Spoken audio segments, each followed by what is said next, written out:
Football is back. Time to celebrate this Saturday. It's a holiday, yes. Come celebrate with us right here on NFL Network. All 32 teams will take the field for the first ever training camp back together. It is Saturday. It's fueled by Gatorade. There's a full day of practices, fan fest across the league, smiles everywhere. Football is back. It's like an NFL reunion. Training camp back together Saturday, July 31st. On NFL Network. I, Julie Lucky Strauss, being in Green Bay, where we have news, and we'll talk to Tom Pelissero in a little bit. But training camp is here. Did you call it Training Camp Tuesday?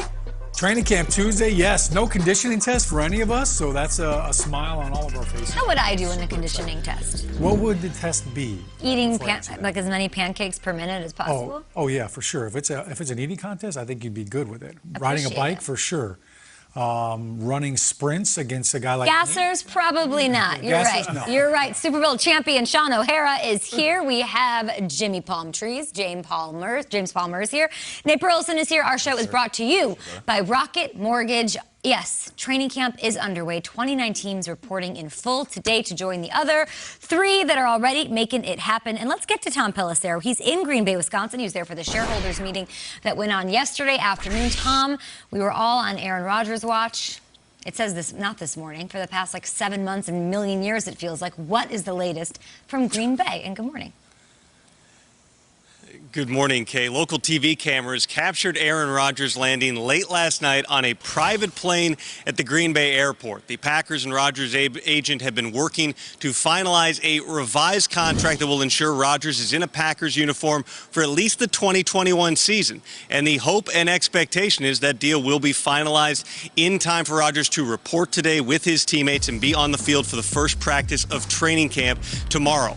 Now, for all the speculation, it's not a surprise that this is where this situation ended up, because really, what were Aaron Rodgers' options? Yes, he had talked and told people that he wanted or even expected to be traded at various points, but the Packers never entertained any offers. In fact, I asked Packers president and CEO Mark Murphy yesterday, is there any scenario he could envision even down the line where they would trade Rodgers? Murphy said, absolutely not. Sitting out was not really a viable option for Rodgers. He turns 38 years old in December, coming off an MVP season. He doesn't want to give up a year at this point in his career, and there would have been massive financial penalties. So this was the most logical outcome, and the Packers had worked behind the scenes for weeks and months to make this as painless as possible. In fact, Murphy said in that shareholder meeting yesterday, out of nowhere, that it's important to remember, even though fans might be divided over what's going on, to remember all the good things that Aaron Rodgers has done for the organization. Now, we don't know precisely what the mechanisms are in Rodgers' revised contract. We do know that he wanted security, he wanted power and control over his future, and this new contract should help us accomplish that, guys. Now, Tom, there is a ripple effect. What's the Aaron Rodgers situation mean to all-pro wide receiver Davante Adams in his contract talks? Well, Nate, you would certainly think that nobody's happier than Davante Adams that Aaron Rodgers will be a Packer in 2021 as Adams goes into a contract here. But talks on an extension were not in a good place when they broke off last week. Mark Murphy did express confidence in the Packers negotiator, Russ Ball, to be able to figure out a path forward here. For now, Adams is going into that contract year, due $13.25 million this season. And if no extension could be worked out, he's probably staring down a franchise tag in 2022.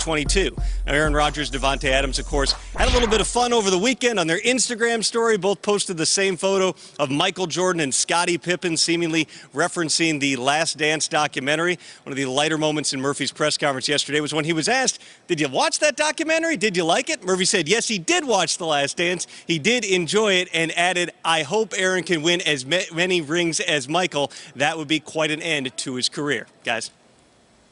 And hopefully he does that in Green Bay. Hopefully. We don't know what the future holds, but he is there today, and hopefully he'll be on the field. We'll have reports from you, Tom Pelissero, all day long. Thank you so much for joining us live from Green Bay. We've got reporters all across the map here today as training camp kicks off across the league. It's a special day. It's a holiday here. Football is back. Let's talk Aaron Rodgers. He's back. How will he be welcomed back by teammates as he shows up to training camp? Tom said it, James. Obviously, Davante happy he's there, at least for now. First off, who didn't watch The Last Dance? Like, it's almost a rhetorical question to Mark. That's Murphy, a fact. being like, did you see it? It should have been, what's your favorite part of The Last Dance? Everybody was at home. Everybody was at home. It was a pandemic. It was the best thing on television. We all watched it.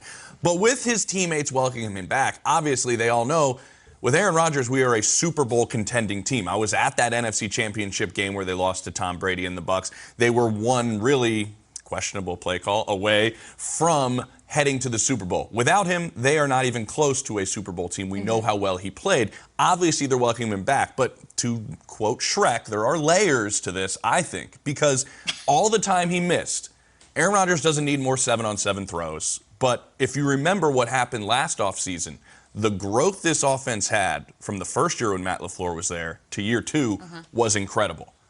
Aaron Rodgers had a big part of that during the offseason when they got together and put a lot of that together in terms of changing the way they ran that offense. That didn't happen this past offseason. A lot of defensive coordinators had an opportunity to see the changes that they made this past year. They didn't have the opportunity to be together and adapt and grow even further. So I think that's something they did miss. They could be even better? No, they missed out on that opportunity. So they need to hit the ground running with him returning. So I think guys, Sean, are going to come in with open arms and say, thank you for showing up. We are now a Super Bowl contender. But I think it's also, we have to get to work. It's eerie how similar Aaron Rodgers and Brett Favre's career have kind of been, and especially as of late. I can't help but go back to a few years back when Brett was trying to figure out, am I going to play, am I not going to play? And I didn't throw for 4 months, and then he's throwing to some high school kids down in Mississippi. And then guess what? He decides I'm coming back, and he shows up on a private plane, lands in Green Bay, walks out with his wife, Deanna, I think, and they wave to the crowd, and it's like, Brett's back, here we go.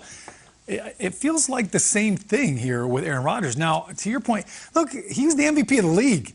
Appleton, Wisconsin was going to be lit when Aaron Rodgers showed up at training camp, regardless of all this drama. But the locker room aspect of it, to me, is kind of interesting because for the last few months, if I'm a teammate of Aaron Rodgers, look, I've had to dance. It hasn't been the last dance, but we've had to dance around these questions and all these concerns and is he coming back? So if I'm David Bakhtiari and I'm in that locker room, look, I'm gonna be like, listen, man, we got to hug this thing out. I thought I was in the know, and now I don't know what's going on. But I'm gonna press play right here on this playlist, and you know what's playing? Okay. Reunited, and it feels so good. Read. Okay. Oh. With arms wide open. The star of that is far better. Well, I just heard the news today.